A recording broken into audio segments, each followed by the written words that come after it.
sa ganito. Gusto ko mawit sa Panginoon. Kita natin siya sa ganito. Bago tayo magsimula tapos sa gawain na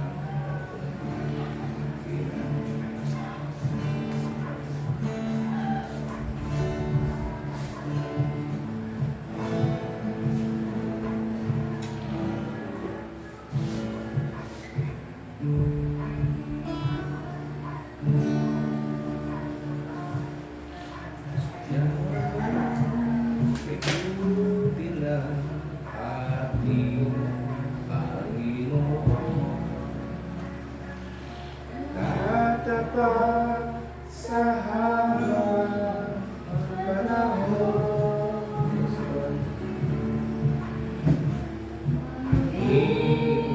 sa kabila ng ating pagkukulang, ang biyaya niya ay patuloy na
Holy Spirit,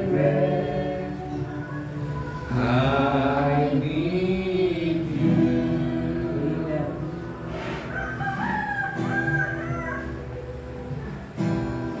Come, Holy Spirit, I pray. Lord, come,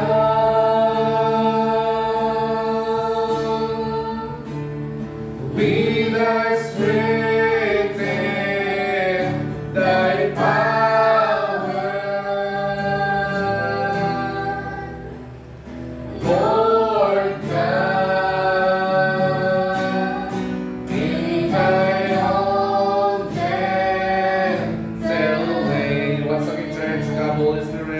bilang panalangin sa gabi ito sa ating Panginoon. Amen.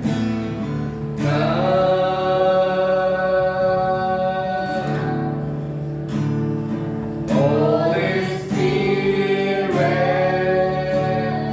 I need you. Yes, Lord, ikaw ang kailangan namin sa gabi nito.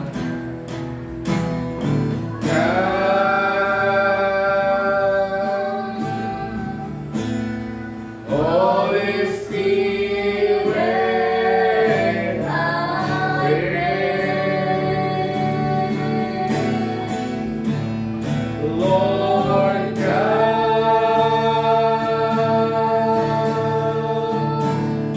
be thy strength and thy power. Lord God, in thy own gentle way. Amen.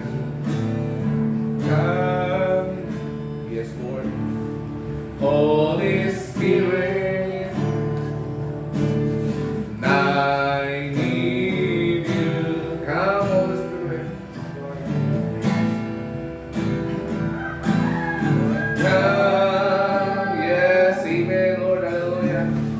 Holy Spirit, I pray.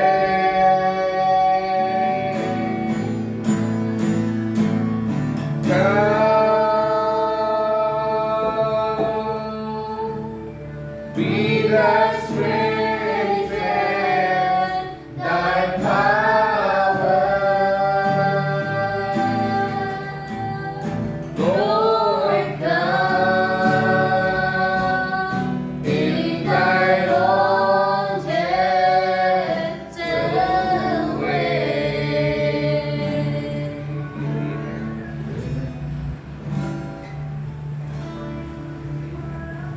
Tayo lang kayo, hindi po mananalangin sa Diyos. Dakilang Diyos sa pangalan ng aming Panginoon Jesus Cristo, salamat din sa pagdito, Panginoon. Namin sa pagdilako mo kami sa pagdito, sabay sa plano pa kanapin ang bagay nito ngayong pinugutos. Yes, Lord. Maghanap ng komunyon, Panginoon, kung saan ito sa alanhanin namin na mayroong Diyos na natapos sa krus ng Kalbaryo at nagbuwis ng kanyang buhay alang-alang sa amin. Yes, Lord. Diyos, hanin mo, pagkito na napalipagin sa iyong pangalan, pagpalain po ang bawat sa amin sa gabi nito, Panginoon. At gabayan mo at pagpalain mo ang gawain namin sa gabi nito. Panginoon, ang lumagay sa aming kalagitnaan sa gabi nito, Diyos. Lalahanin mo rin ang iyong kabanggit ko na gamitin, Panginoon, magpatawad ang aking kasalanan, aking mga nagawa, at Lord, itubin mo ako sa iyong likuran. Ang kaluluwa ng tiyan ng nawa, ang siyang nakita sa unahanin. Ang nakapagtitiwala, Panginoon, ay inabutan mo sa iyo, maging mo Diyos, ang mga kapatid namin na hindi pa namin kapiling. Kung sila man ay nakapasitakang ito upang gumanap din naman ang komunyon, ingatan mo sila. Kung hindi, Panginoon, ikaw nakakalam ng bawat desisyon at bawat isip ng bawat isa. Yes, Lord. Alahanin mo sila, O Diyos, at buksan ang kaisipan Amen. na maisip at makilala nila na ikaw ang dapat i-priority sa ginagawa ng tao. Yes, Lord. Magagawa ng kaaway sa gabi nito, O Diyos. Ikaw po, Panginoon, ang kumontrol sa kanila Amen. na malaman, Panginoon, na maigawad ang paggalang sa amin sa gabi nito, O Diyos. Ikaw po, Panginoon, ang mag-ari sa pangalan mo sa aming Diyos. Amen. Bago tayo maupo ay mabasa tayo ng ating mga sulatan sa gabi nito. Dahil ito ang ating kailangan, ang Biblia. Dahil kailangan natin ang salita ng Diyos. Sa mga taga-Roma, kung nang bubuksan ang Biblia sa mga taga-Roma, kaya okay papayag, next time na may gawain tayo, okay papayag na wala kayong dalang Bible. Hindi ito kumunyon lang. Okay, ito'y gawain sa Panginoon. ginagapos kayo ng kaaway, hindi nyo naintindihan. Sa mga taga-Roma, Kapitulo 14, versikulo 7 hanggang 8. Sapagkat ang sino man sa atin ay hindi mabubuhay sa kanyang sarili at sino man hindi namamatay sa kanyang sarili. Sapagkat kung nangabubuhay tayo sa Panginoon, tayo nangabubuhay. O kung nangamamatay tayo sa Panginoon, tayo nangamamatay. Kaya sa mabuhay tayo, sa mamatay man, tayo sa Panginoon. Pagpalain natin Diyos sa salita niya natin pag-uusapan, palain tayo ng pag-uusapan. Okay. Ito ay gawain sa Panginoon, tama ba? Amen. Pag sinabing gawain sa Panginoon, exempted na ba tayo pag hindi magdala ng Biblia? Hindi tayo exempted. Gawain dito sa Panginoon.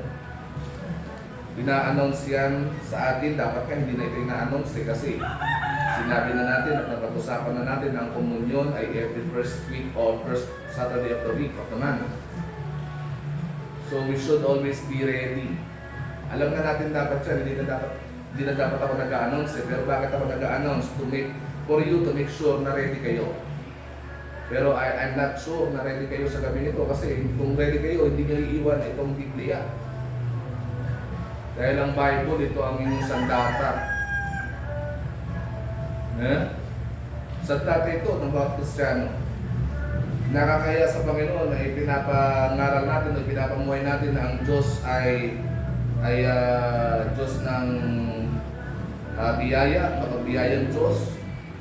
Pero yung kanyang salita, iniiwan natin. Ako, sa Diyos ng kapurihan, hindi ako makatiis. Hindi ba rin maiwan ko ang cellphone ko sa bahay?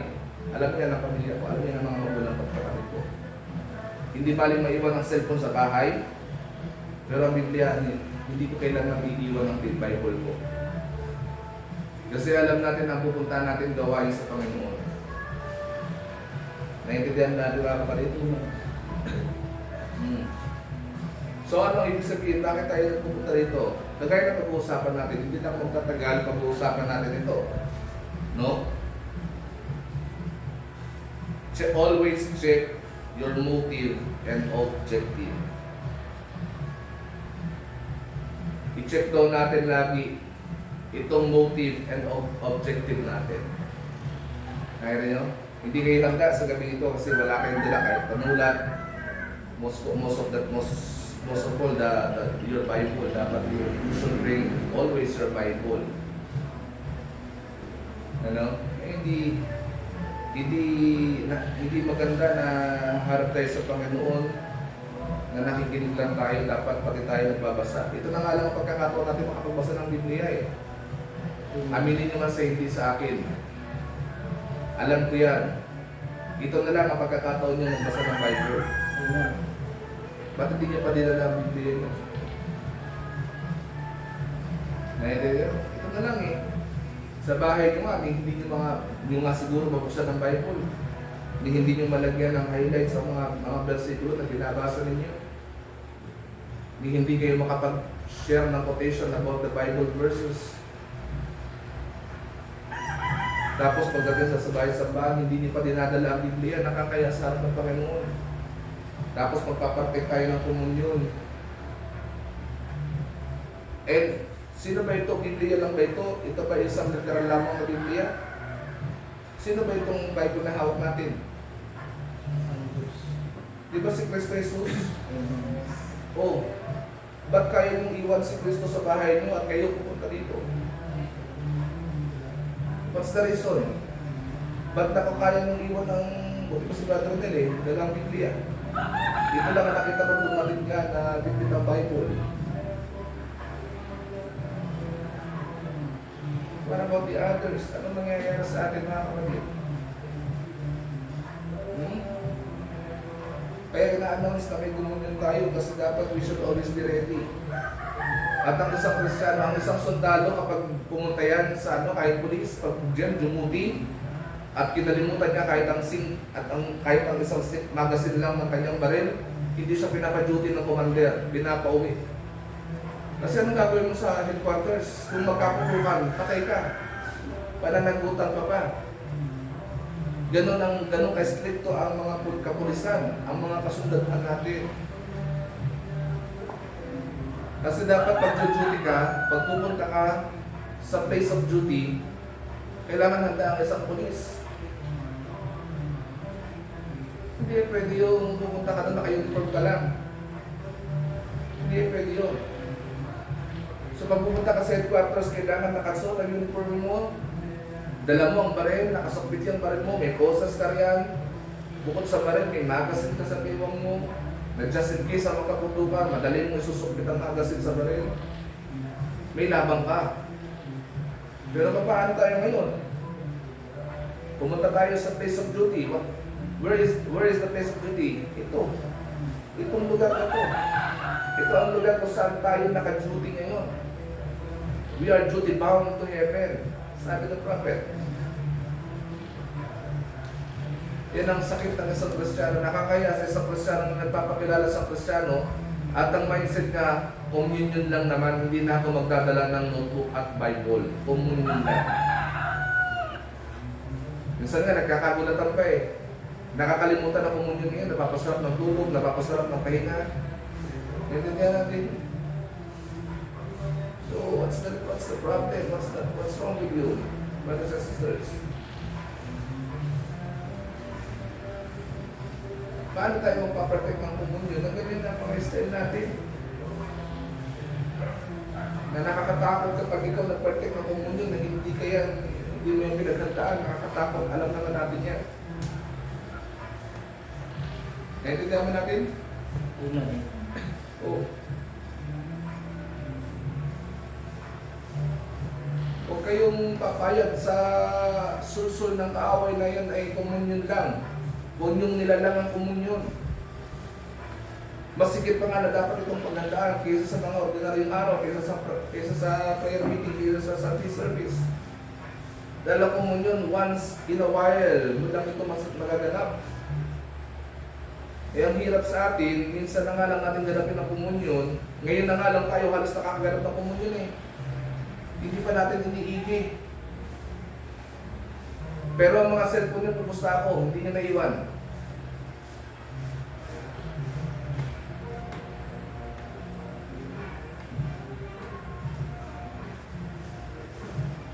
Naintindihan natin? So, ano nangyari? So, ito pag-uusapan natin, no? Always check your motive and objective. Ano ba yung motibo? Ano ba yung motive natin? Bakit sabi ng propeta, kailangan lagi natin i-check yan? Motive are the reasons behind your actions. Dahilan sa iyong mga action. Ano ba yan? Ano bang motibo natin? Bakit tayo nagpunta sa church? Ano bang pinunta natin dito? Hindi ba gawain? O so kung gawain ang pinunta natin dito, bakit hindi natin dala ang Biblia? Bakit napapanatag ang loob ng isang Kristiyano na pagdating sa rapture, gusto niya una siya sa langit, pero pagdating sa Biblia, kinatatamarang bitbitin ng Bible? Bakit? Anong motibo mo? Bakit ka nandito ngayon sa gabi ito? Gaganap ka ng komunyon? How can you do that communion service without having your Bible? They come from the feelings, desires, belief, or needs. Yan ang gagaling yan sa mga nararamdaman mo, mga pangangailangan mo, mga paniniwala mo.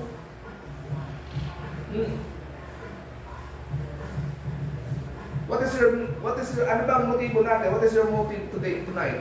Mga brothers, mga sisters? Para lang kumain ng tinapay? Naku, huwag mong asamin ng tinapay na ito. Mas marami pang mas masasarap na tinapay kumpara dito. Kaya kung yun ang mindset ng isang Kristiyano, pupunta ako doon para makatikim ulit ng tinapay, huwag ka nang pumunta kasi mas maraming mas masarap na tinapay dyan. Baka mamaya, pag pinili pa natin, maging sumpa pa sa iyo ang bagay na yan.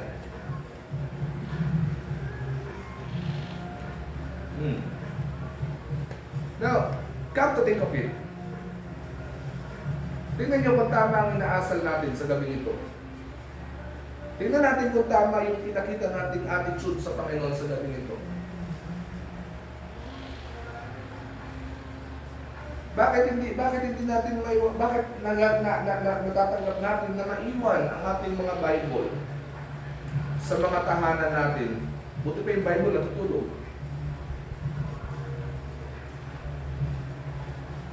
Bakit tayo nakakapunta tayo sa gawain wala man lang dalang Bible, ni panulat walang dala? Samantalang ako pupunta ako lagi dito, I always bring that notebook.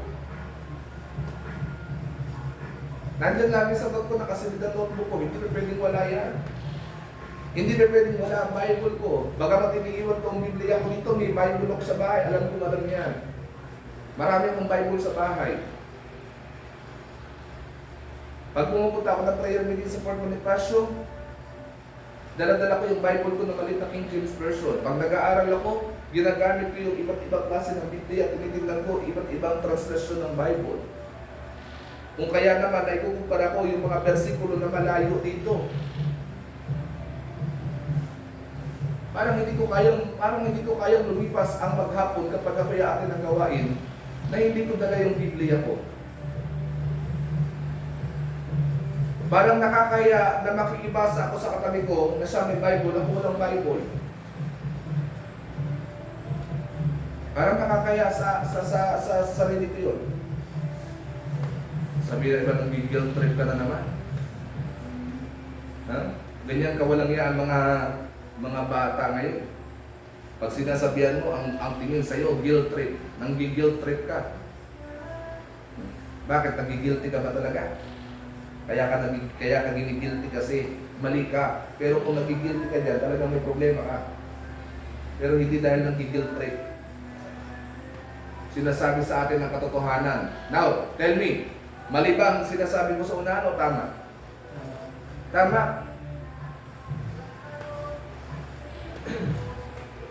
Tama ito. Wala naman tayo sasabihin mali dito eh. Ano ba ang motibo natin? Motive or the reasons behind your action. Ano ba yung rason? Bakit ka narito? Action, ano ba yung ginagawa mo? Ano ba yung galaw na ginawa mo? Pumunta ka, umalis ka sa bahay, nagbihis ka ng damit, nag-ayos ka ng sarili, kahit mga pagod tayo, galing ako sa malayong biyahe, galing kayo sa kanya-kanya mga pinagpaguran nyo. Hindi ko alam kung ano yan, basta importante, ang mahalaga na alam natin sa pag-isa sa atin, may kanya-kanya tayong obligasyon, pero hindi yun sinusumbat natin. Hindi dapat isumbat yun, na kailangan, alam mo, may gawain, you should always be here. No, na mas maaga kaysa doon sa tinatang oras ng gawain.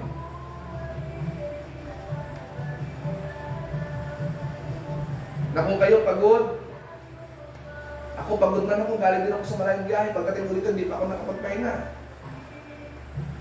Kung ano-ano pang inayos nyo dyan.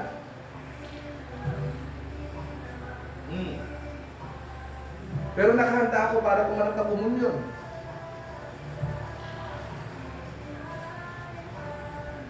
Yan yung motive. Ano ba ang motibo mo? Kaya sabi ng prophet, always check your motive. Ano ba ang objective? Yung objective, sabi dito, are the specific goals or outcome you want to achieve.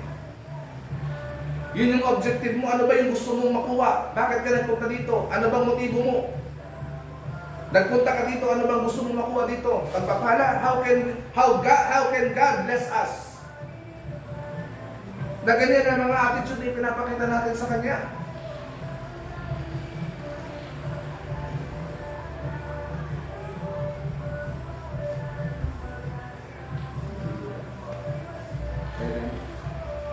So, paano yan? Paano natin yung pagsisilbihan ng Diyos sa ganyan mga itsura?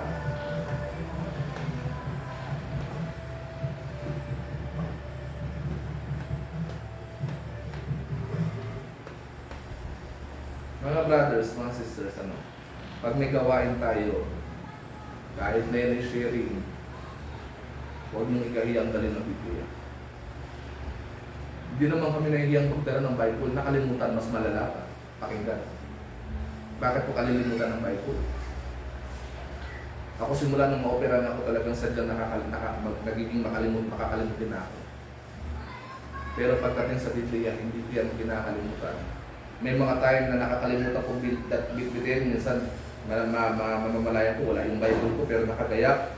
Kukontakin ko yung mother ko, Sister Freddy. Ma, nalimutan ko yung bag ko, pakidala mo mamaya na lang. Dadalhin niya yun. Pero hindi ko kayang mag-attend ng service without having the Bible. Simula ng opera na po, naging makakalimutin ako kasi yung anesthesia na naiturok sa akin, nagkaroon ng epekto sa aking utak. Kaya nga ako binigyan ng maintenance eh.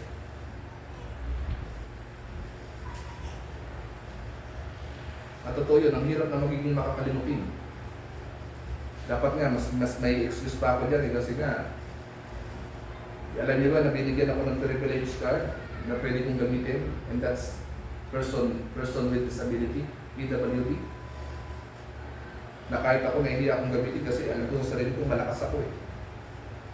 Kaya hindi ako nakikinabang ng mga benepisyo ng PWD. Kahit namimigay sila doon ng mga pera-pera, hindi ako naghahabol doon. Kasi pag pumila ako doon nakakaya, makakakita ko pilay, naka-wheelchair, ako ang nakas-takas, pipila ko doon.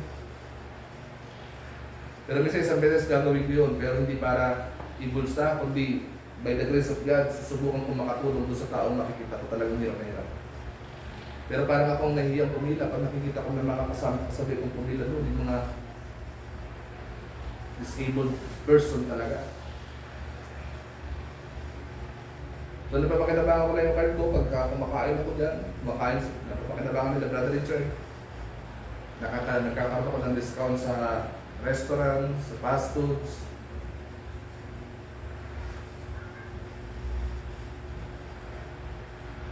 Nakita nyo? Yan yung objective mo. Ano ba ang plano mo? Ano ba ang gusto mong makuha dito? Kasi ang objective, ang sabi dito, are the specific goals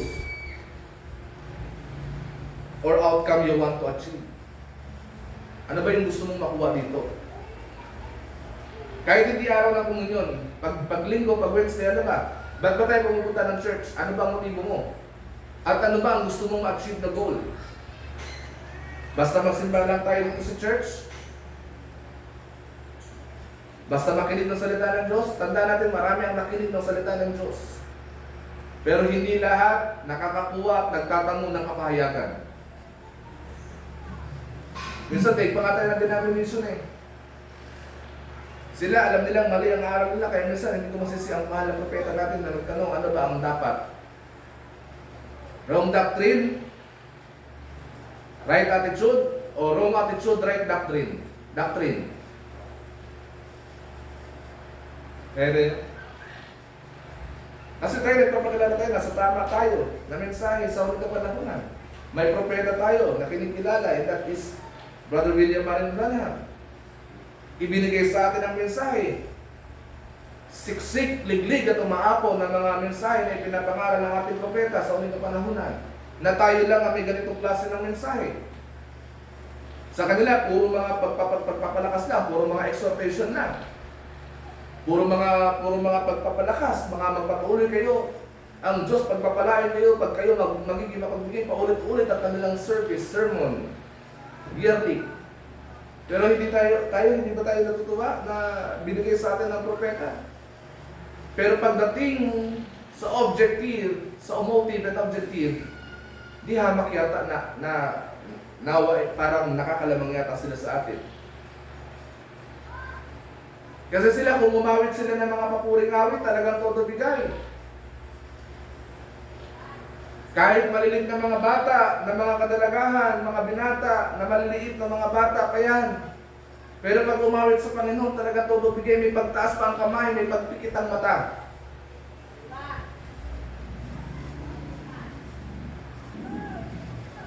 Ninanamnam yung bawat linya, bawat verse ng awit na kanilang kinakanta, tumatagos sa kanilang mga puso, kung kaya naman na itatas nila kanilang mga kamay.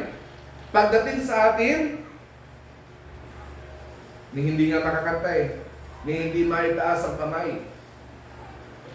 Parang tuod na nakatayo lang dyan sa isang tabi. Walang kagalaw-galaw, walang ka-response. Isa lang ang kilala kong ganyan. Yung mga taong pumanaw na. Kahit kalugin mo yan, hindi yan gagalaw.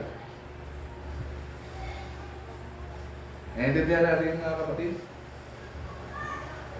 So pansinin niyo mga denominational churches. Ako mahilig ako manood ng mga service online. Not to criticize, but to learn. I love how to observe. Kasi natututo ako pag nag-observe ako ng mga gawain.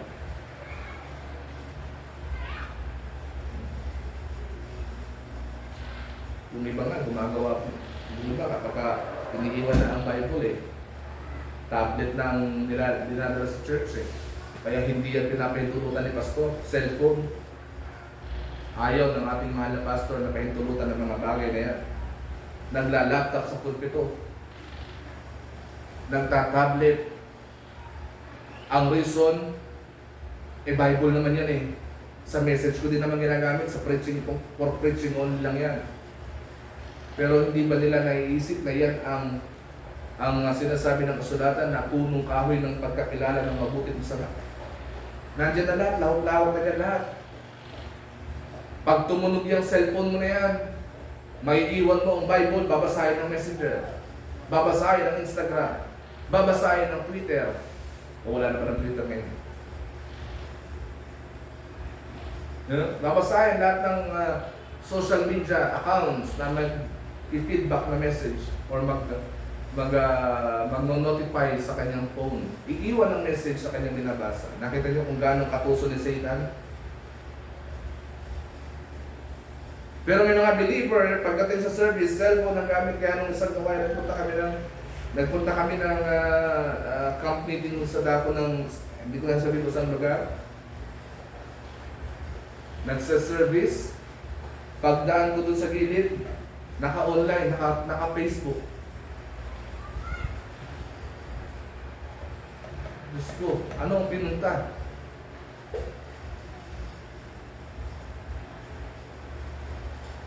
Ano ba ang motive mo? So sabi dito sa binasa natin, sa Romans, ako na lang ang babasa dahil wala naman kayo dalang Biblia. Pakinggan yung maigi ang babasahin ko mga kapatid. Sapagkat ang sino man sa atin ay hindi nabubuhay sa kanyang sarili at sino man ay hindi namamatay sa kanyang sarili. In other words, hindi ka mabubuhay ng solo ka lang. May iba na narinig ako ang atwiran, ay bahala sila sa buhay nila. Wala akong pakialam. But that is wrong.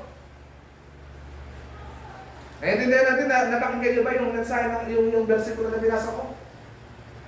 Mali ang katwiran ng gano'n kasi ang sabi dito, walang sino man.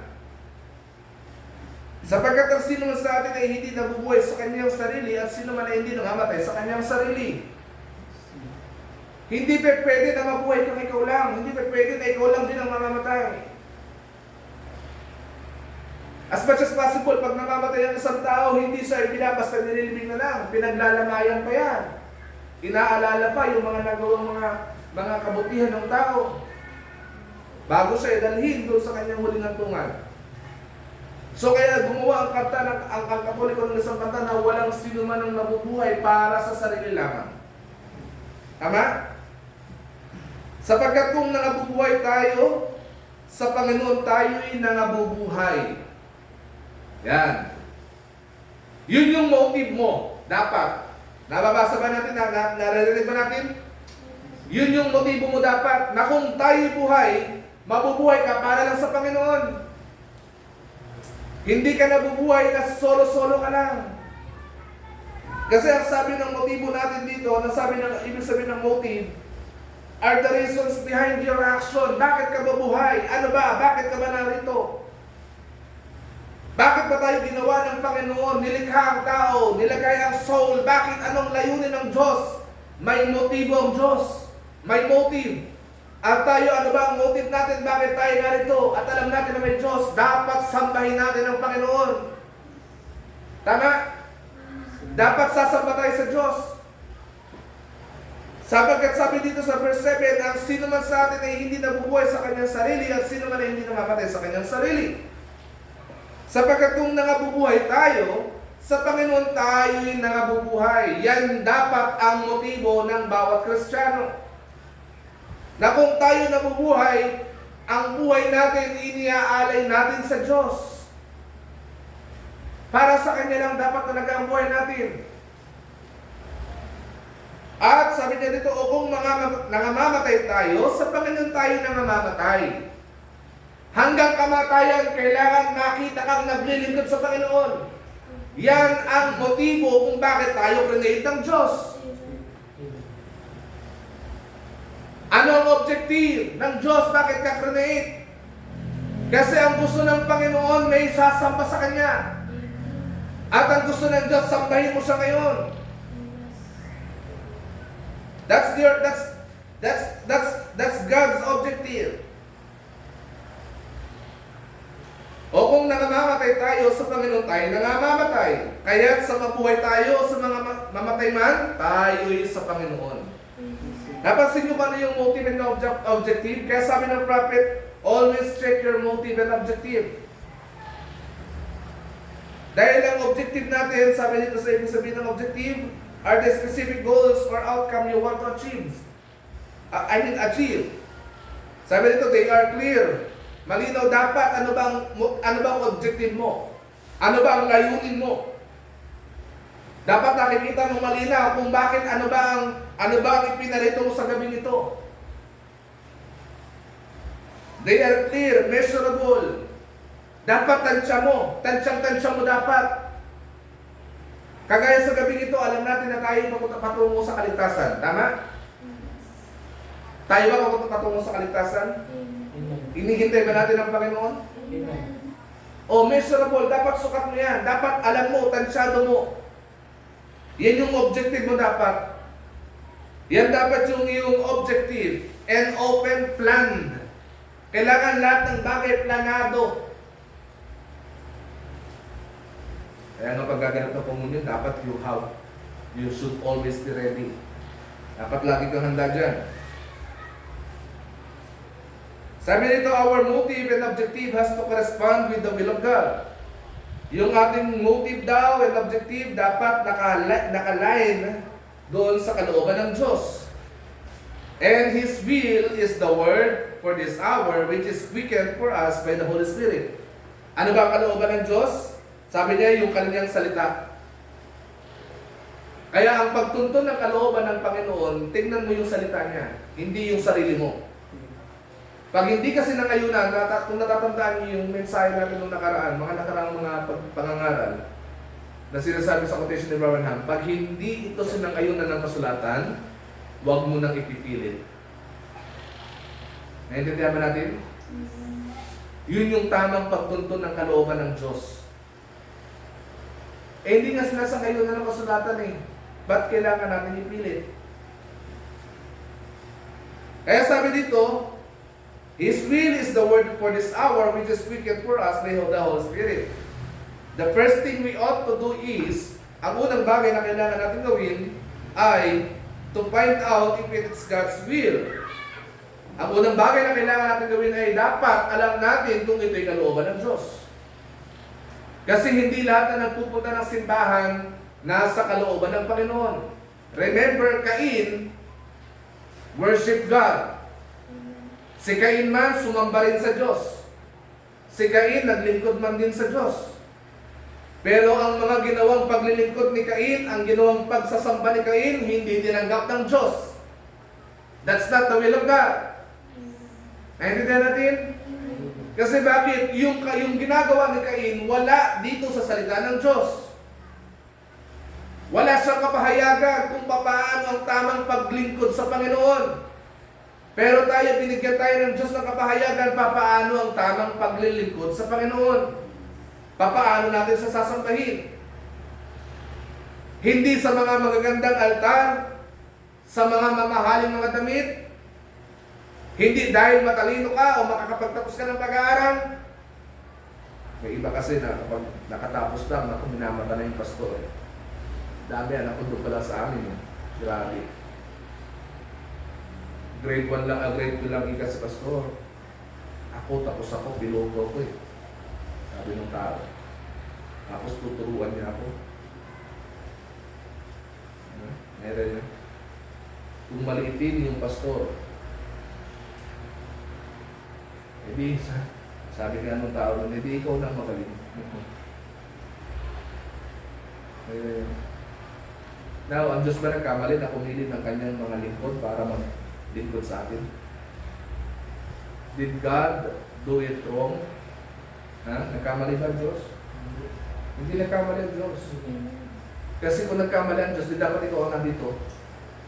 Di dapat siya yung nandun sa pulpito. Hindi nagkamali ang Diyos. Kahit anong kasalanan pa ang ungkatin mo dun sa tao, pag ang Diyos, pag yan pinili ng Diyos, pinili yan ng Diyos. Kaya sabi ni Haring David, pag yan, don't touch mine anointed.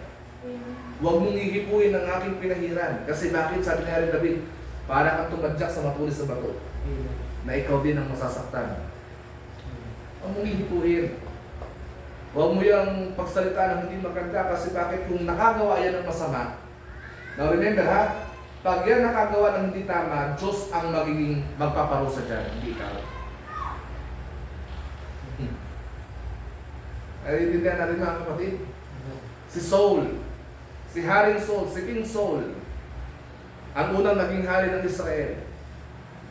Bago si Haring David. King Saul was the servant of God. Alagad siya ng Diyos. Yes, he is saved. Pero anong ginawa ng Diyos? Winakasan ng Diyos ang buhay ni Saul. Kasi bakit? Sumusobra na sa katigasan ng ulo si Saul. Nakaganda niyo kung paano magparusa ang Diyos sa kanyang mga lingkod pag hindi nakikinig. But that doesn't mean na lost si Saul. Si Saul. Hindi siya lost. Hindi dahil hindi siya ligtas. Ligtas siya. Ayaw lang paramihin ng Diyos ang mga atraso ni Saul sa kanya. Si Saul. Si Saulo.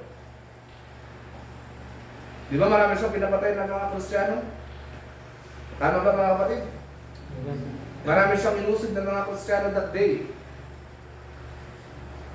Pero kahit gaano karami ng mga Kristiyanong kanyang pinag-uusig at pinagpapapatay, siya yung number 1 nagpapatay kay Esteban. Na nangangaral doon sa gitna ng lansangan, pinapangaral ang Kristo. Kumakati ang tenga ni Saulo. Ayaw marinig ang pangangaral ni Esteban. Kaya pinagplanuhan na siya'y patayin. Siya ang founder ng pagpapatay ni Esteban. Pero yun ba ay naging hadlang para hindi siya piliin ng Diyos? No. Anong ginawa ng Panginoon? Pinarusahan si Saulo. Nung katagpuin niya si Saulo sa daan para mangusig ng mga Kristiyano, anong ginawa ng Diyos? Nagpakita siya sa pinakadakilang liwanag na kailanman hindi nakikita ng lahat. Sanhi para mabulag si Saulo. At ang sabi ng Panginoon, Saulo, Saulo, bakit mo ako pinag-uusig? Nakita niyo? Hindi naman siya talaga literal ang pinag-uusig ni Saulo. Hindi lang naintindihan ni Saulo eh. Ang inuusig ni Saulo yung mga mananampalataya. Pero ang tingin ng Panginoon, ako ang inuusig mo, sabi ng Panginoon. Kaya be careful na mag-usig kayo ng kapwa mananampalataya kasi hindi pala siya ang inuusig mo, kundi yung Diyos. Kaya sabi ng Panginoon kay Saulo, Saulo, Saulo, bakit mo ako pinag-uusig? Anong sabi ni Saulo? Sino ka baga, Panginoon? Alam mo? Nakilala niya na Panginoon yung kaharap niya. Kaya don't touch my anointed, sabi ni Haring David. Kung yung ihipuin kahit bata yan, kung yan ginagamit sa ministry, huwag na huwag yan ihipuin. Each and every one of us has a ministry. Pero huwag mo yung ihipuin. Hindi pagsalitaan man yan o hindi maganda kasi bakit? Ikaw ang parurusahan dyan ng Panginoon. Nagkakaintindihan mo tayo mga kapatid? May mga ministry tayong ginagampanan. Iba-iba nga lang ang antas ng ministry na ginagampanan natin. Ang pag-MC dito, ministry. Ang pagsusong leader, ministry. Ang pagtayo at pangangaral ng Ebanghelyo, kahit hindi ka tinawag sa fivefold ministry, it was your ministry. Kasi bakit? Ikaw yung pinagkakatiwalaan sa isang gawain. That's a ministry. Ang maglipid ka ng mga dapat lipidin, that's a ministry.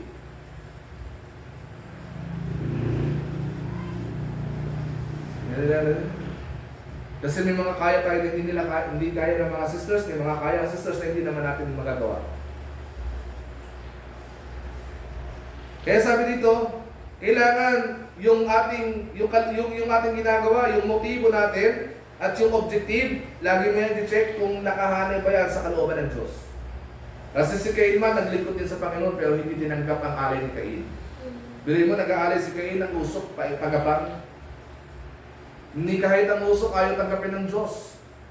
Kahit man kayo, sumunod kayo ng mga prutas o gulay, sunugin niyo lahat. Masusunod nyo man yan, matagal, pero amuyin nyo kung maratanggap nyo ang amoy. Napakasangsang ng amoy niyan. Hindi nyo tatanggapin ang amoy ng sinunog ng mga gulay. Kaya hindi lahat ng naglilingkod sa Panginoon, tama ang motibo at tama ang objective. Kaya sabi dito ng prophet, ang unang bagay na kailangan natin gawin ay hanapin o tingnan kung ito ba ay nasa kalooban ng Panginoon na gawin ang mga bagay na yan. Tulad niyan, gagawin tayo ng komunyon. Nakahanda ba ang ating mga puso na gumanap ng komunyon?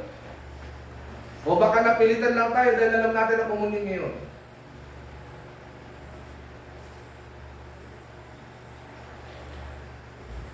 The Holy Spirit, His leading is always correspondence with the Word of God, which is given for our day and this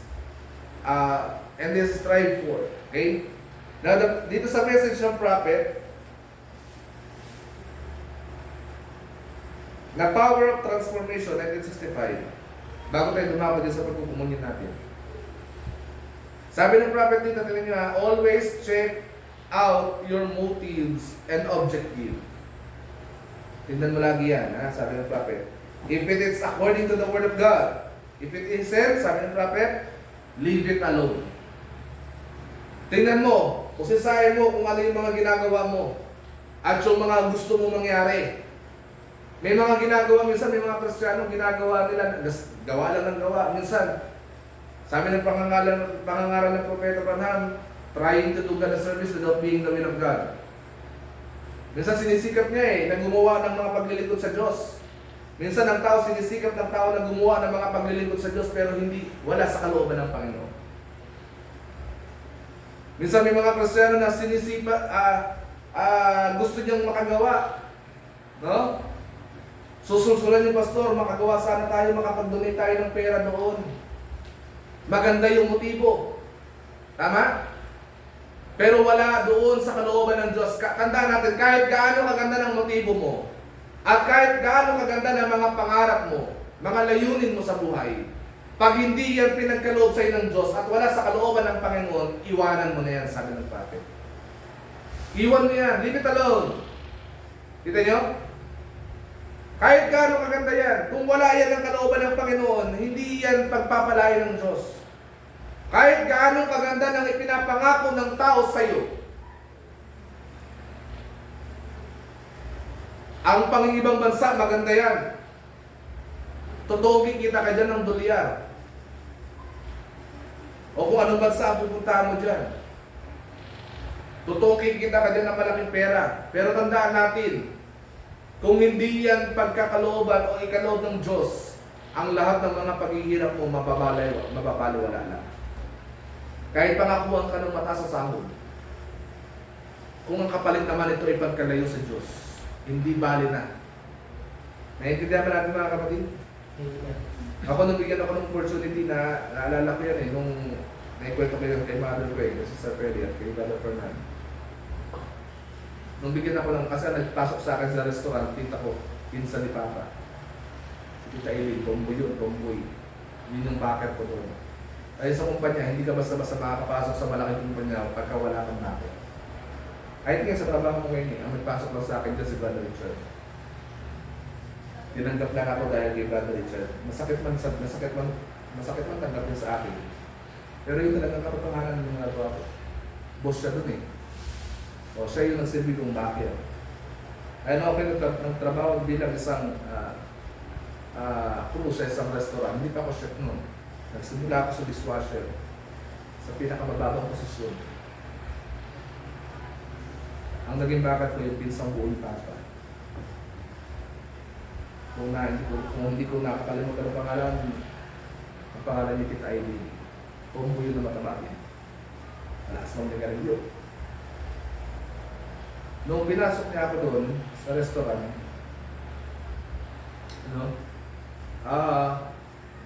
maganda, mga patakaran. Pero hindi lahat ng kinikita ko doon. No? Kumikita ko ng malaki, pero wala akong naitunda. Kasi bakit? Wala ang Diyos na kasama ko. Maganda ang mga naging posisyon ko. Idala ko ng trabaho. Tumagal ako ng mag-4 na taon.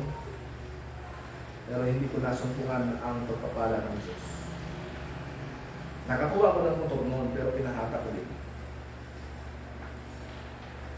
Okay.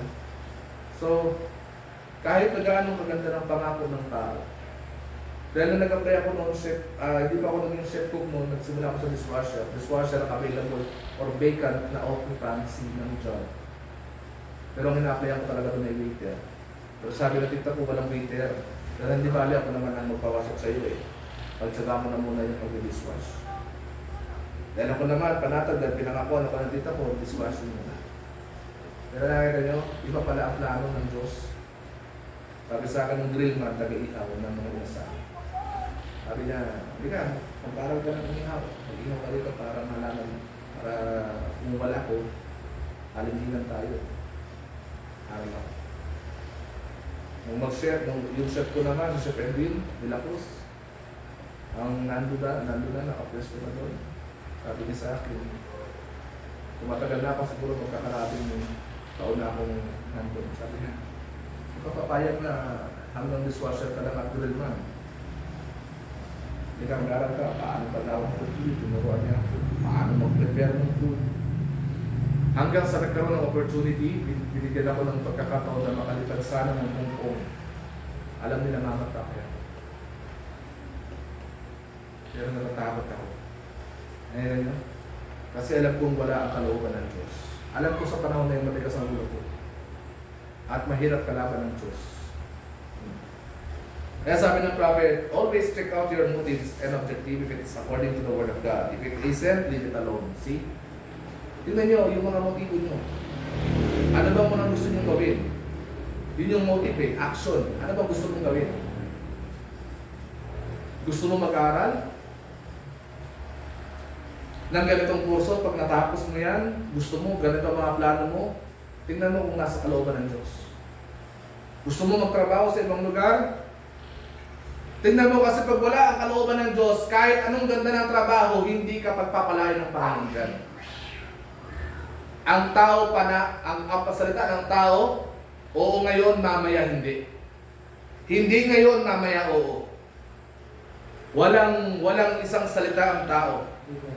Maaaring pangakuhan ka ng mataas na sahod, pero pagdating mo doon, wala ka na nga naman magagawa. Kasi bakit ipinilit natin ang gusto natin na hindi nga kalooban ng Diyos, ipinipilit natin yung kalooban natin.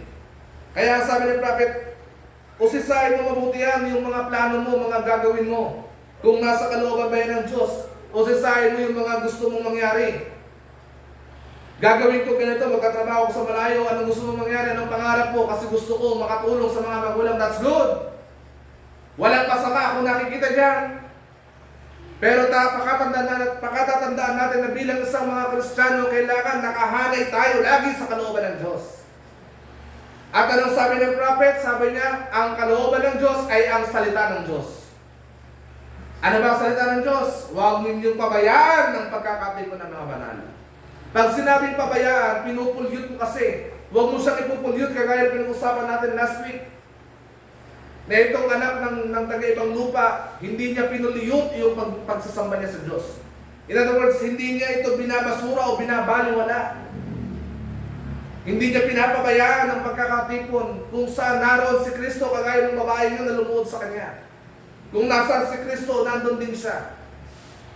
Wala siyang pakialam kahit mga Israelita ang nakapalibot kay Kristo. Yung babaeng inaagasan, ganun din. Yung sundalo ng Romano, sundalo, ganun din. Sabi nung sundalo Romano, kung nagbabasa kayo ng Biblia, sabi nung sundalo Romano, Panginoon, nababalitaan ko na ikaw ay nagpapagaling ng maraming karamdaman. Pero ang anak ko ngayon may sakit na karatay sa higaan, sa balik ng karamdaman. Pero hindi ko pinapahintulot na pumunta ka doon. Mag-utos ka lamang, kagaya ko naman, na may mga tauhan din ako, na pag sinabi ko sa kanila, ginagawa din nila kasi bakit ako pinuno nila. Ikaw man, Panginoon, hindi na ikaw para hindi ka na maabala. Mag-utos ka lang para magpunta doon at mailihans yung anak ko. At ito'y gagaling, ako'y sumasampalataya. Sabi ng Panginoon, wala ako nakitang ganyan pananampalataya sa mga hintil. Ngayon pa lang umuwi ka na dahil pag uwi mo doon sa bahay mo, magaling na ang anak mo. Naintindihan natin? Gaya mo naman, Panginoon, sabi ng sundalo ito na Romano, gaya mo na may pamumuno, may pinamumunuan ka ako man, isang tao may pamumuno din. Nasabihin ko man sa kanila, ano lang sabihin ko sa kanila, susundin din nila. Ikaw din, Panginoon, para hindi ka na maabala, sabi ng tao mo. Utusan mo, sino man sa iyo mga alagad, na pumaroon doon sa aking anak at ilihans yung anak ko. Pero mo, yun ang sabi ng tao. Pero sabi ng Panginoon, hindi. Sa salita ko pa lang, magaling na ang iyong anak. Umuwi ka at magaling na siya. Amen. Naintindihan natin? But if it's with the Word of God, kung ito ba yung mga gagawin mo at mga pangarap mo sa buhay, kung ito ba pag ito'y nasa kalooban ng Diyos o nasa salita ng Panginoon, and lines up with the Word of God, then that you hold to that. Hawakan mo yan. Kung pinagpapala ka sa mga ganyang mga pagtatrabaho, pinagpapala ka sa ganyang mga kurso, mga plano mo sa buhay, hawakan mo. Kasi hindi ka naman pababayaan ng Panginoon dyan eh. Sa message na I have heard, but now I see. Paragraph 69, sabi dito ng prophet, 1965 din niya pinangaral ito, isang buwan lang ang lumilipas. Kasi kanina, October 21 niya pinangaral ng umaga, ito naman, November 27 ang gabi niya pinangaral, sa message na I have heard, but now I see. Your motive and objective has to be exactly, perfectly right, then you have faith to ask. Sabi ng Panginoon, sabi ng propeta, kailangan daw yung mga motibo mo at yung mga layunin mo, objective mo, has to be exactly. Tamang-tama lang at talagang perpekto. Na magkakaroon ka ngayon ng pananampalataya at magsasabi, sabi dito ng prophet, if our hearts condemn us not, kung ang ating mga puso ay hindi tayo, hinahatulan, then we have competency. Gayon may mayroon tayong kumpiyansa. Kita mo, sabi ng prophet, we've got to have confidence. Kailangan magkaroon ka ng kumpiyansa. I want this to the honor and glory of God. Then faith has a channel to move into. If it doesn't, then you got mental, intellectual faith and not a genuine faith from God. Kapag hindi mo daw yung ginawa, hindi daw yung pananampalataya. Nasa isip mo lang yan. Mga imahinasyon mo lang. Yung magkaroon ka ng magandang buhay, hindi yan pananampalataya na nakikita mo yan. Imahinasyon mo lang yan. Sabi ng prophet, ang sabi dyan, intellectual faith. Mental, intellectual faith. Pero kasi ang pananampalataya, kapag daw talaga nakuha mo yan, yung genuine faith na nanggagaling sa Diyos, hindi yan yung imahinasyon. Nakikita mo ng malinaw, gaya ng pinag-uusapan natin dito, malinaw, they are clear, yung objective. Nakikita mo ng malinaw na ikaw ay isang taong Kristiyano na makakuha mo ang mga bagay na yan. Why? You have faith with that.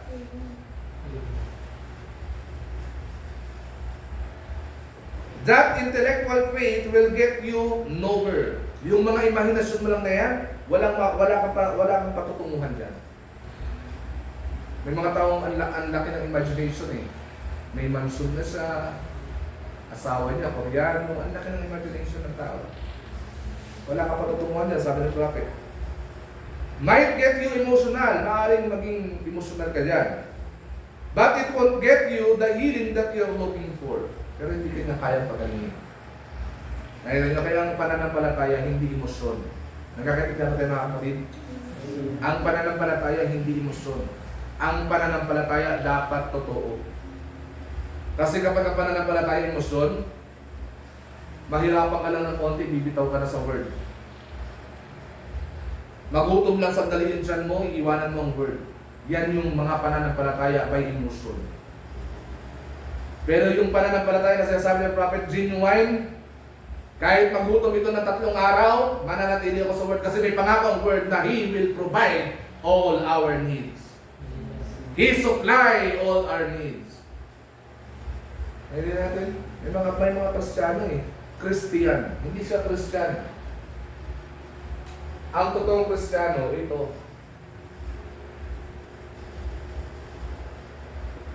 Pero yung mga Kristiyano,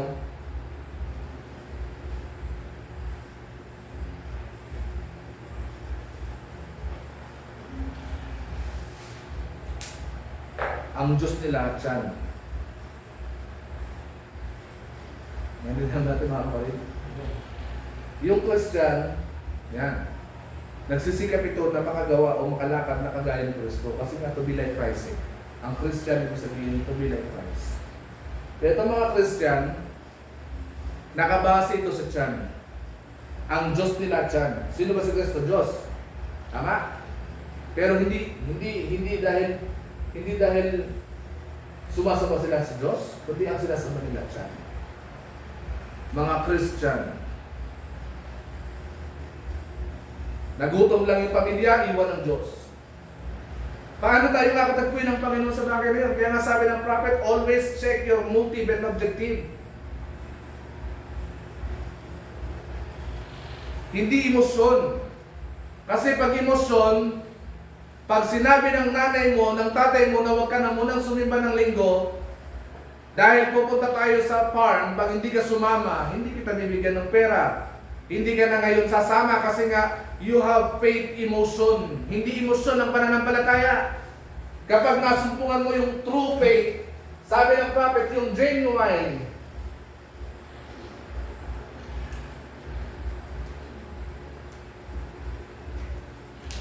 kahit hindi mo ako bigyan ng baon 1 linggo, sa school, mananatili ako maglilingkod sa Diyos.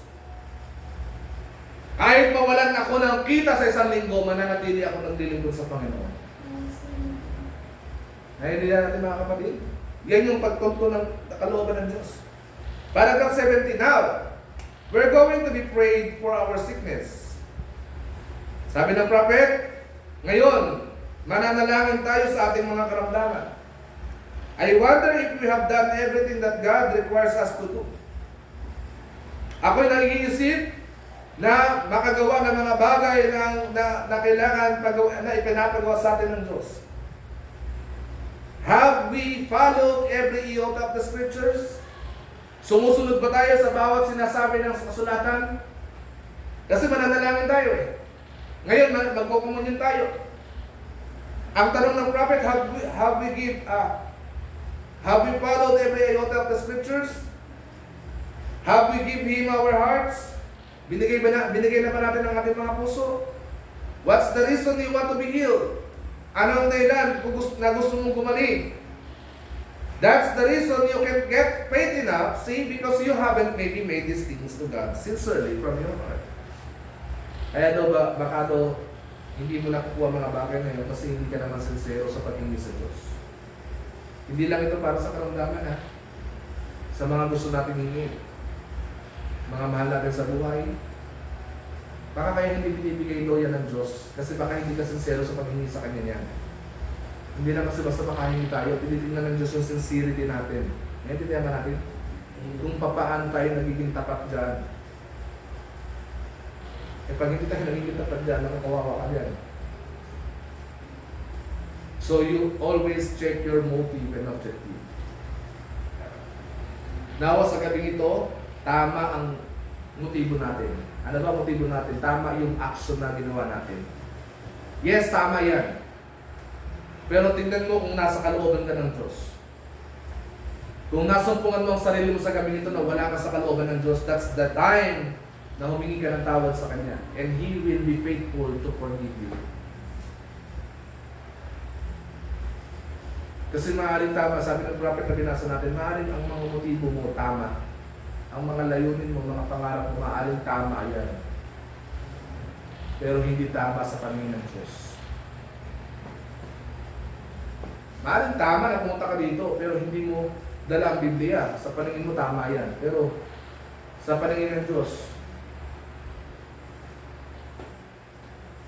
hindi yan tama. Kaya always check your motive. Now, listen very carefully, church. Every time nagaganap tayo ng ganitong gawain, even Sundays or Wednesday, or kahit saan ka magpunta, always bring your Bible. Huwag na huwag kang papayag na iniiwan mo ito sa bahay. Pastor, bakit ka iniiwan mo naman sa bahay? Bakit iniiwan mo dito? Ayoko na makipag-argumento sa iyo.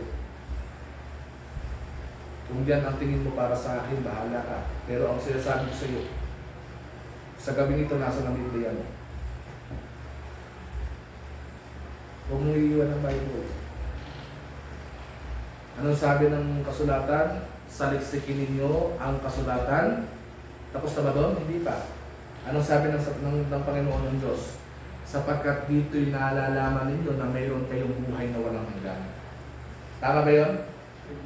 Oo. Meron tayong buhay na walang hanggan dito eh. Eh ba't iniwan mo?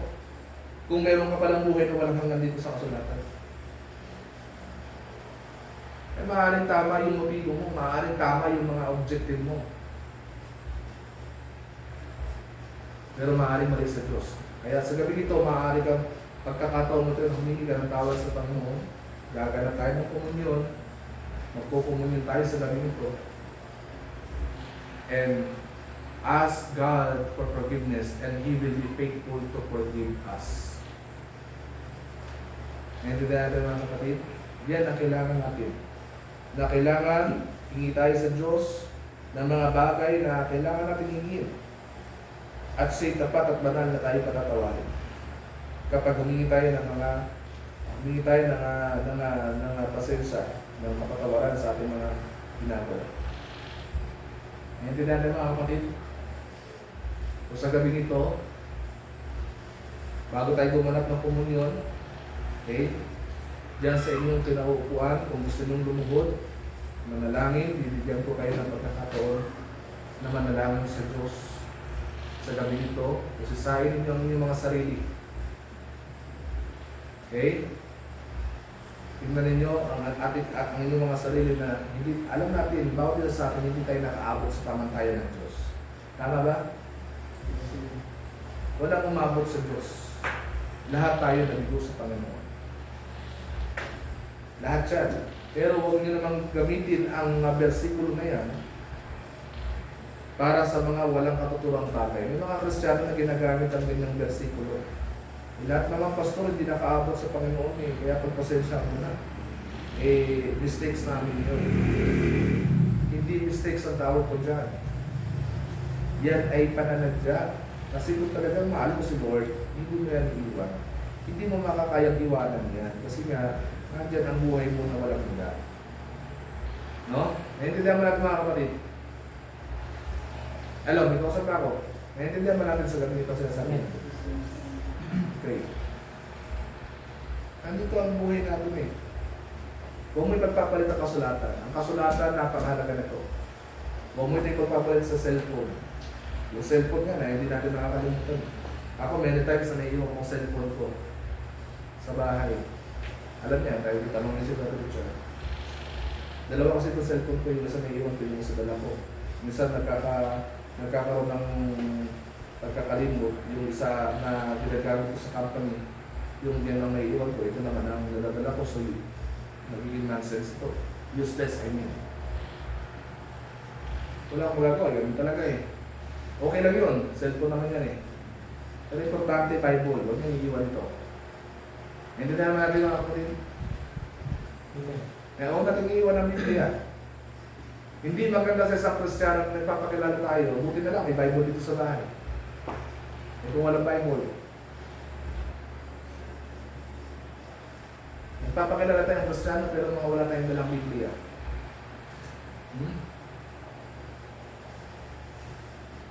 Kaya sa gabi ito, bibigyan ko kayo ng pagkakataon. Bawat isa sa atin, mananalangin sa Diyos sa gabi ito. Okay?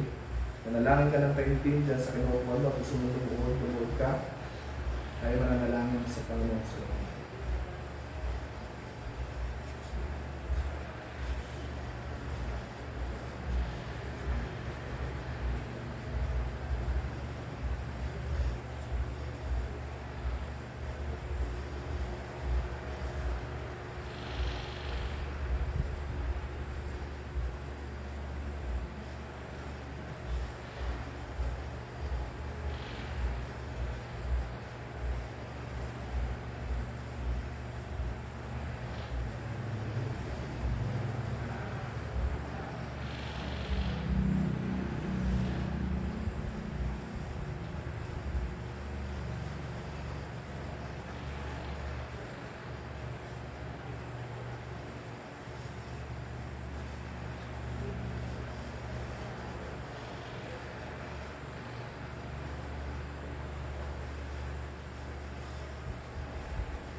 Kaya nanalangin sa Diyos, mabanal sa pangalan ng Jesus na aming Diyos.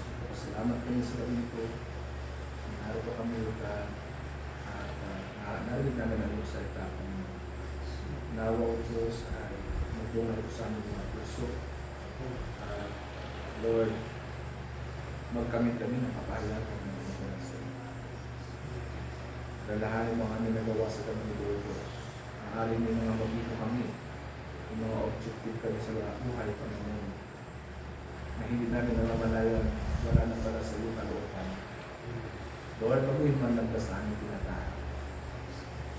Iyaan mo Diyos na manatili kami sa landas na kung saan dinaanan mo Panginoon. Ayaw namin dumaan sa ibang daan, kundi doon lamang sa daan na iyong dinaanan mo Diyos. Sapagkat mayroon kami sinusundan na daan, yun ay walang iba kundi ikaw o Diyos. Ikaw ang nagsabi, ako ang daan, ang katotohanan at ang buhay. Sino man hindi makaparorong sa Ama, liban sa akin. Kaya Panginoon, huwag mo hayaan na mawalay kami sa daan ng dinaanan mo. Kundi ulit kami dumaan sa daan na kung saan ikaw o Diyos ang nag-guide sa amin, nag-lead at Lord, tumutulong sa amin Panginoon. Lalahanin sa gabi nito ang aming gawain. Palayan mo aming nagagamitin, ikaw po Diyos, at mag-bless dito Panginoon. Linis ng mga bagay natin. Sa iyo po ito, salamat Panginoon sa pangalan ng Jesus namin Diyos.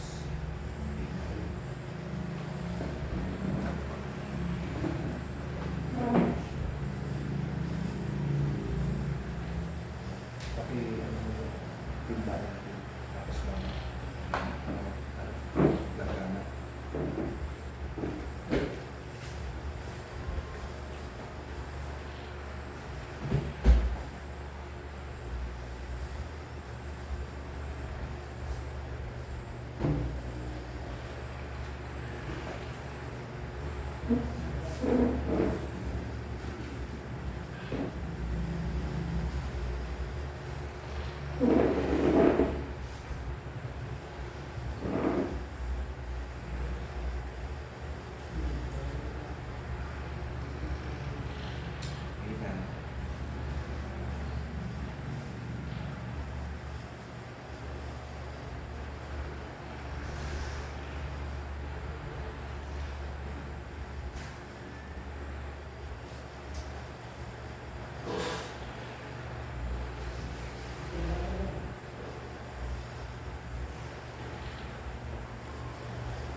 Sapagkat tinanggap ko sa Panginoon ang ibinibigay ko naman sa inyo, na ang Panginoong Hesus nang gabing siya'y pagkanulo ay dumangkot ng tinapay, at nang siya'y makapagpasalamat ay kanyang pinagputol-putol at sinabi, ito'y aking katawan na pinagputol-putol dahil sa inyo, gawin ninyo ito sa pag-alaala sa akin.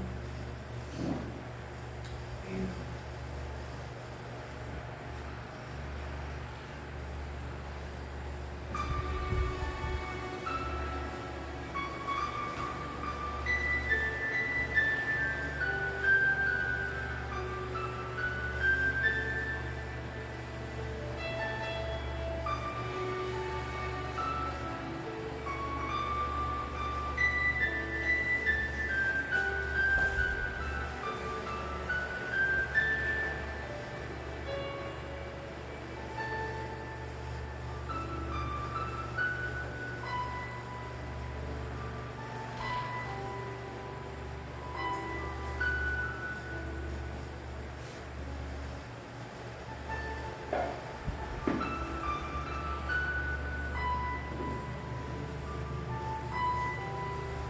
Kakira Diyos sa pangalan mo, Jesus, na aming Panginoon.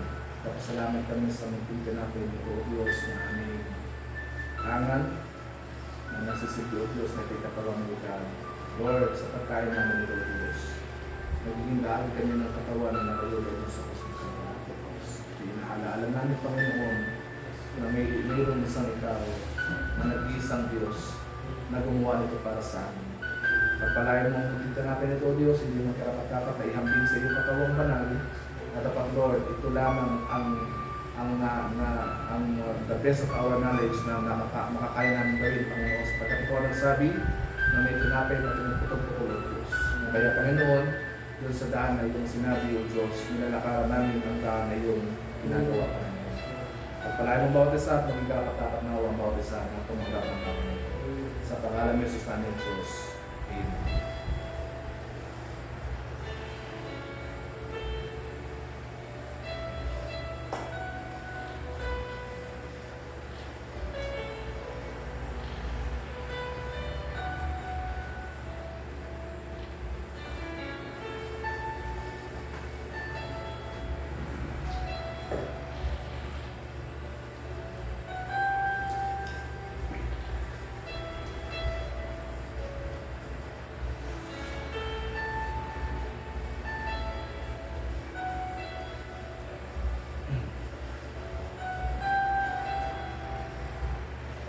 At yun naman, tinawakan ang sarong pagkatapos na makahapon, o sinasabi ang sarong Kristiyang bagong tipan sa aking dugo.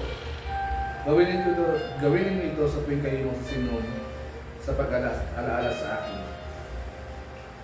Sapagkat sa tuwing kanin ninyo ang tinapay na ito at tinuman ninyo ang saro ay niyayag ninyo ang pagkamatay ng Panginoon hanggang sa tumating siya.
Si Jesus sa pagkatrastas ay binigay na ng Ama ang lahat ng mga bagay sa kanyang mga kamay, at siya'y nanggaling sa Diyos at sa Diyos din paroroon, ay nagtindi sa paghapon at sinabi,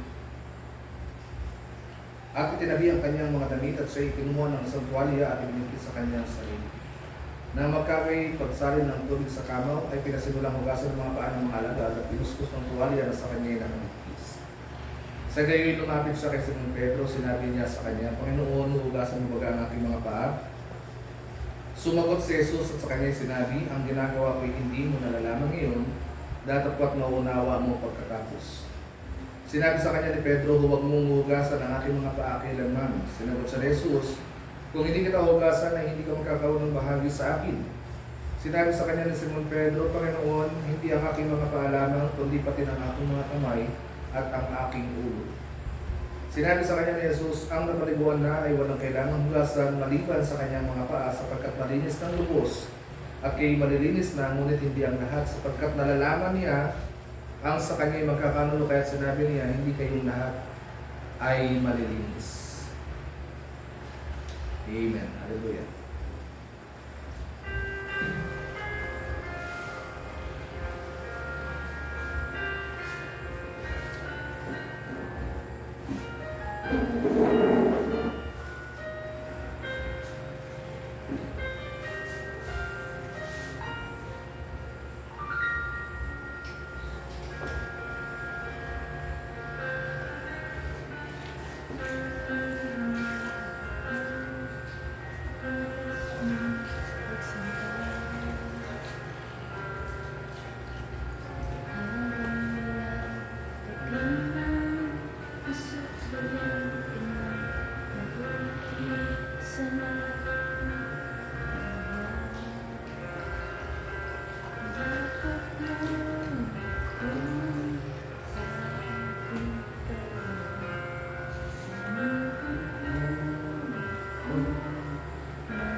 Kaya't ang naugasan niya ang kanilang mga kamay at nakuha ang kanyang mga damit at muling muupo ay sinabi niya sa kanila, nalalaman ba ninyo ang ginagawa, kung ano ang ginagawa ko sa inyo?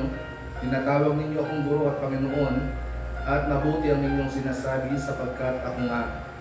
Kung ako nga na Panginoon at guro ay maghugas ng inyong mga paa, kayo naman ay nararapat ding mga hugasan ng mga paa ng isa't isa. Sapagkat kayo'y binigyan ko ng halimbawa upang gawin naman ninyo ang ginawa ko sa inyo. Katotohanan sinasabi ko sa inyo, ang alipin ay hindi dakila kaysa kanyang Panginoon, ni ang sinugo man ay dakila kaysa nagsugo sa kanya. Kung nalalaman ninyo ang mga bagay na ito, kayo'y mapapalad kung inyong mga gawin. Amen. Yan ang salita ng Diyos na ang sabi sa atin ng Panginoon, kung gagawin natin ang mga bagay na ito, mapalad tayo. Kaya huwag kayong magsawa sa pagganap ng bagay na ito, mga kapatid. Kasi ang Panginoon na ang nagsabi niyan, may assurance. Kapag ang Diyos na nagsabi, may assurance ito. Ano ba ang assurance? May kapaniguraduhan.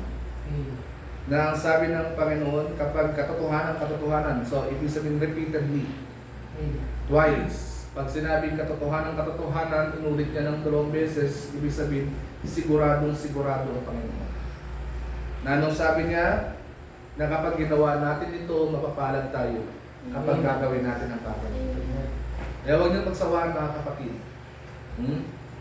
Huwag niyong pagsawaan, hindi balik 2 na lang tayo natitira dito, 3, 4, o ilan man tayo ngayong gabi ito, 6. Ang sabi ng Panginoon, mapapalad ang mga gumaganap ng bagay. Kasi bakit naging kabahagi tayo ito? Kasi pagdating ng rapture, magkakaroon ng komunyon uli, sabi ng Panginoon. Naalala niyo yung sinabi ng Diyos, hindi ko na ito gagawin. Maliban na dumating ang araw na magpanagpo tayo doon at gaganapin ko muli ang bagay nito sa Diyos. Sabi niya sa Book of John yan. So, gaanong kahaba ang lamesa na yun? Gaanong kahaba? Pero hindi ka na doon mainit kasi nga wala ka na sa katawan lupa na mag-observe ng time. Kasi bakit you are into eternity. Nasa eternal na tayo. Hindi mo na doon mamamalayan, 1,000 na pala ang lumilipas kataon. Kung gaano kahaba ang bagay na yun na mabuhugasan tayo ng mga paa.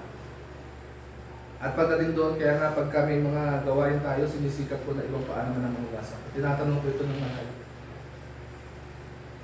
Every time na may gawain, to God be the glory, at nagaganap na komunyon, tinatanong ko kung sino gusto kong gawin. Hindi ako namimili. At kapag natanong ko, yung gusto ko at gusto kong gasan, tinataymihan ko kung sino yung nagkasunod niya. Kasi nisa ko muna. Para pag sumunod siya, siya na mahugasan ko ng paa.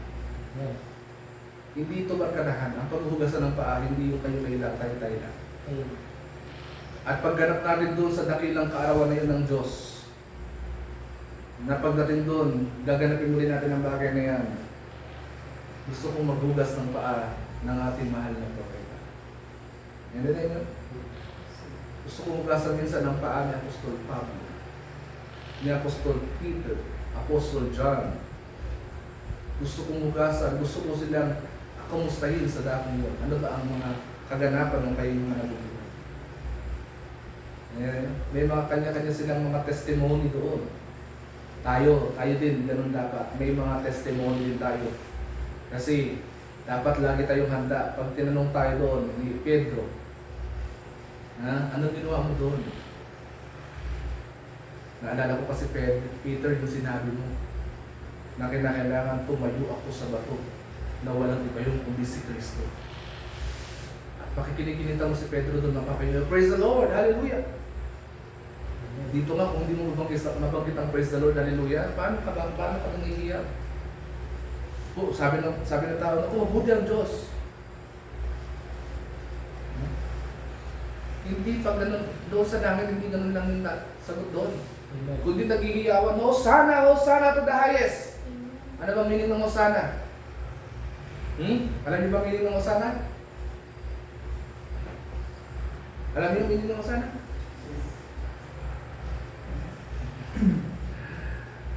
Okay, alamin niyo paano meaning ng Hosanna. Pagkilala yan, mga kapatid. Dahil kinikilala, Hosanna, Hosanna to the highest.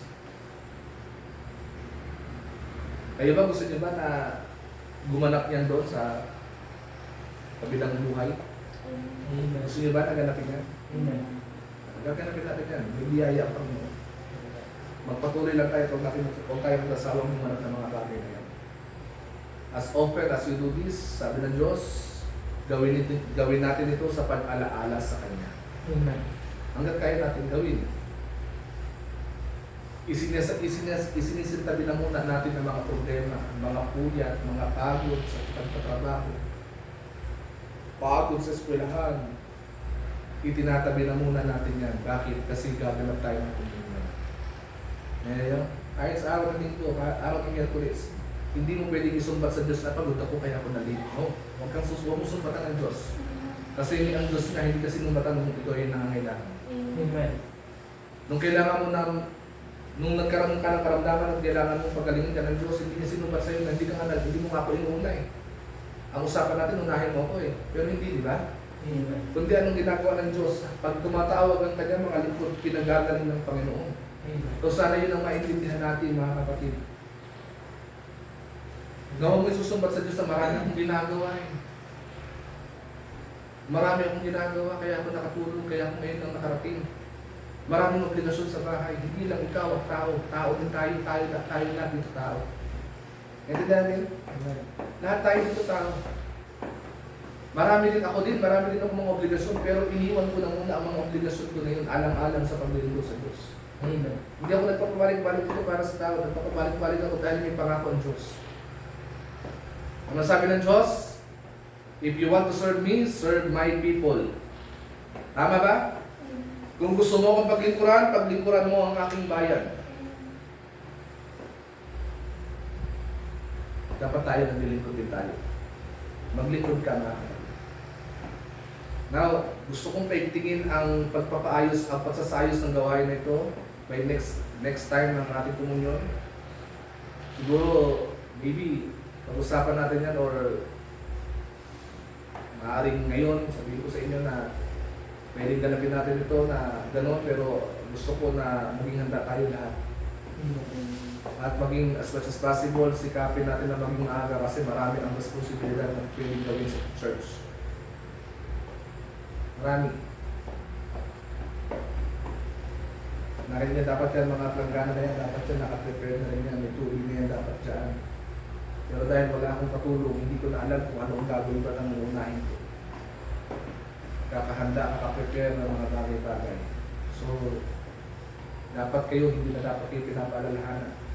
Dapat alam nyo ang obligasyon nyo bilang sa mga Kristiyano na alam nyo na may komunyon tayo, na may ginagawa yung ating ako dito. Dapat meron tayong mga pagnanasa na makatulong ng lamang kahit pa paano. Hindi naman kalugihan sa atin kung pumunta tayo ng maaga dito, tama? Amen. Hindi kalugihan na magpunta ng alas 3. Hindi kalugihan yun.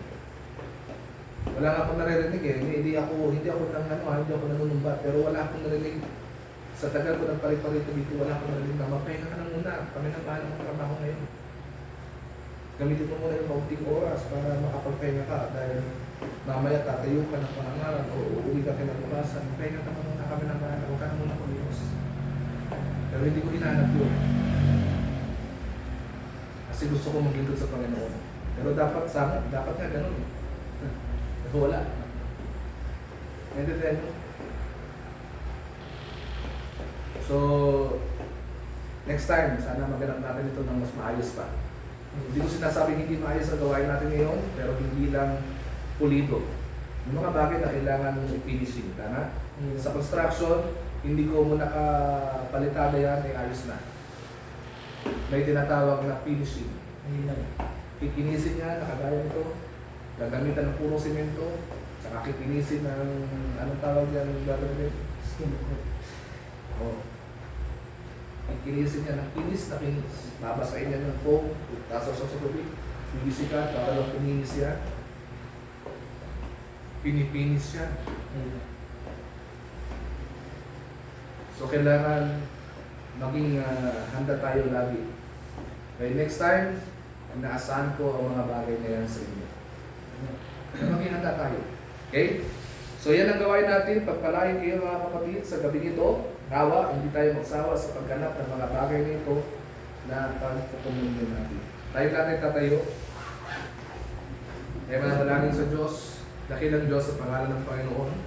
Nagpapasalamat kami sa gabi ito sa matagumpay na aming gawain. Bagamat kami kakunti sa bilang, hindi ito naging hadlang, Panginoon, upang hindi namin ganapin ang bagay nito na ipinag-uutos ng Diyos. Panginoon, pagpalain mo kami at pagpalain mo bawat isa sa amin na gumanap ng mga bagay nito, Diyos. Sapagkat ito ang nangako niyan na kapag ginanap namin ito, pinagpapala mo kami, Diyos. Or pagpapalain mo kami, Panginoon. Ang lahat ng kapurihan mo, Diyos, ay pinapalik namin sa iyo.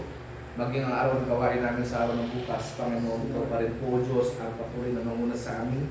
Mga kapatid namin na ganda po dito sa araw ng bukas, o Diyos, guide mo sila, alalahanan, bigyan mo sila ng inspirasyon, Panginoon, upang tumuloy sa dakong ito, upang sampayin ka, Panginoon. Amen.